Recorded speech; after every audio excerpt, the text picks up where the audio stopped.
Hello everyone, this is JD from Benchmark, and today I'm going to show you how to draw a line tangent to the end of a curve using COGO in MicroSurvey CAD. To get started, go up to the top and click MSCOGO. Move to the left and click this red semicircle called Line Tangent to Curve. I want a line tangent to this point 15, so the first step is to click the arc, making sure to click nearer to point 15 than otherwise. Now, with this orange line extending from point 15, all I have to do is type my desired length of this tangent line, in this case 20 feet, and then hit enter. Let's practice again with point 19 this time.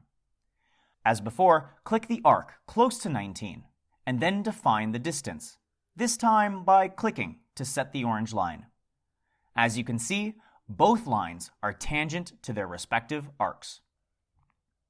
And that's about it. Please consider liking and subscribing. It really helps us out.